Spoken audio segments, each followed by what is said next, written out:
धरातल पाताल में चली गई। पाताल में, जिसे भोगवती कहा गया। ये तीनों धाराएं भगवती गंगा जी की स्वरूप थी। इसीलिए कल भजन गाए थे ना कि गंगा जी को इसीलिए त्रिपथ गामिनी कहा जाता है। त्रिपथ 3 मार्ग पर कवर करते हैं। एक धारा ब्रह्मलोक से ऊपर, महलोक, जनलोक, स्वर्गलोक, तपलोक, सहस्रार जो है ऊपर चले गए, जिसे मंदाकिनी कहा गया। मंदाकिनी। अब ब्रह्मा जी सोचे कि ये तो भगवान के चरणों तक है, कहीं यह बिखर न जाए। बस तीसरी धारा को ब्रह्मा जी अपने कमंडल में ले लिए। कमंडल में जाकर के रोक लेते, वही गंगा जी थी, वही गंगा जी। ब्रह्म कमंडल नहीं तू समझ लो, अब बन गई शास्त्रों करानी धन गंगा में। आगे कथा मिलेगी हम लोगों को। अब जो है भगवान दूसरा पैर नीचे ले गए, नीचे भी 7 नाप दिए, ऊपर भी 7 नाप दिए। 7 और 7 ना 14, ये 14 भुवन नाप दिए परमात्मा। अब तीसरा पैर उठाए, बड़ी आश्चर्यचकित होकर देख रहा, अरे राम, देखने में छोटा लगे, देखने में छोटा लगे, लेकिन घाव ये तो छोटा है। अब इस बात को देख करके जो राजा बलि की पुत्री थी रत्नमाला, वह सोची कि अरे मैं भ्रम में थी, इसको देखी तो सोचा कि बड़ा सुंदर बालक है, मेरा बालक होता तो दुग्धपान कराती। यह तो देखने में छोटा लेकिन बड़ा छोटा है। ऐसा मेरा बालक होता तो इसको अपने पयोधर में, स्तन में विष भर के मार डालती। भगवान कहे तथास्तु, योग पूरा कर। ध्यान दीजिएगा, यही रत्नमाला जाकर के पूतना हुई है। पूतना अहो बकीयम स्तन काल कूटा जिहांसया पाय यदप्य साध्वी। कालकूट भर के ले यही पूतना हुई। अब भगवान तीसरा पैर उठाए, अब बलि जो है समर्पित हो जाता है और भगवान के पार्षद जो है बलि को बांध देते हैं। प्रहलाद जी आते हैं, निवेदन करते हैं, सुंदर लोक का मालिक बनाया गया और यह संपूर्ण सृष्टि भगवान जो है दान में लेगी। संपूर्ण सृष्टि अब कथा मनवंतरों की बीतने के बाद महाप्रलय की स्थिति आ गई। प्रलय और महाप्रलय होता रहता है।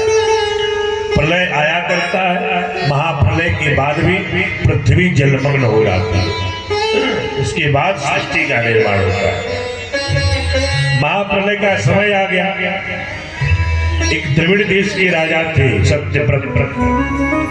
द्रविड़ देश के राजा सत्यव्रत एक बार कृतमाला नदी में स्नान करने के लिए गए। राजा सत्यव्रत कृतमाला नदी में स्नान करके सूर्यार्घ दे रहे हैं, सूर्योपासना कर रहे हैं।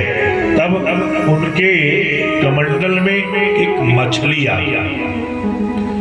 उनके कमंडल में एक मछली आ गई। मछली शब्द पर एक कथानक मुझे याद आती है। मछली कौन? मछली कौन है? एक बार एक नगर में बहुत तेज बाढ़ आई। यहाँ भी कभी कभी बाढ़ आती होगी। तो नगर में बाढ़ आई तो बाढ़ के जल के प्रवाह से कुछ मछलियों का झुंड चला। ध्यान दीजिए, यह कथानक हमारे आपके जीवन का दर्पण है। मछलियों का झुंड चला। मध्य मार्ग में एक बहुत बड़ा गड्ढा था। ऐसा ही बहुत बड़ा गड्ढा, उसमें कुछ अन्न के कण पड़े हुए थे, अन्न की दाना। मछलियों का झुंड रुक जाता है। देखा कि यहाँ तो जल भी है और अन्न के कण भी है। रुक गई, ताना चुनने लगी, आनंदमय जीवन। लेकिन क्या पता कि यहाँ भी समस्या आ जाएगी। अब धीरे धीरे सूर्य की किरणों के प्रभाव से गड्ढे का जल सूखने लगा। देखे होंगे कि जितनी तीव्र गति से बाढ़ आती है उसी तरह खिसक जाता है पानी, तुरंत निकल जाता है। पानी जब घट गया और केवल गड्ढा में रह गया तो सारी मछलियां पानी के सहारे निकल जाती हैं, लेकिन एक मछली रुक जाती है। वह मछली कौन? वह मछली कौन? मछली रुक गई कि यहाँ तो जल भी है और अन्न के दाने इतने हैं कि मेरा जीवन बीतेगा आनंदमय। लेकिन धीरे धीरे धीरे धीरे उस गड्ढे का पानी भी सूखने लगा। पानी सूख गया, केवल कीचड़ रह गया। अब मछली छटपटाने लगती है। जब कीचड़ भी सूख गया, दरारें पड़ गई, तब मछली उछल कूद करने लगी। लेकिन गड्ढा गहराई में था, निकले तो कैसे बाहर निकले? मछली हम और आप है। मछली कौन? हम और आप, सभी लोग। यहाँ आने के बाद सब पिताजी के द्वारा, पितामह के द्वारा बना बनाया हवेली, महल, द्वार, खलियान, दुकान, मकान, सब खेत बाड़ी देख करके एकदम मस्त हो गया। अब तो हमें कुछ करने की आवश्यकता ही नहीं। बाबूजी मकान बनाई दे बड़, खेत है बा, गाड़ी घोड़ा बढ़ले बा, आराम से पैदा हो या खाओ। अरे बैठ के खाएंगे तो कुबेर का दांत खत्म हो जाएगा। कर्तव्य करिए, कर्म करिए। यह मछली यहाँ आई, जल का प्रवाह देख करके, वैभव संपदा रूपी अन्न के दानों को देख करके बड़ा प्रसन्न हुई। और जब यह घटने लगा तब यह मछली छटपटाने लगी। अब क्या करें, अब क्या करें?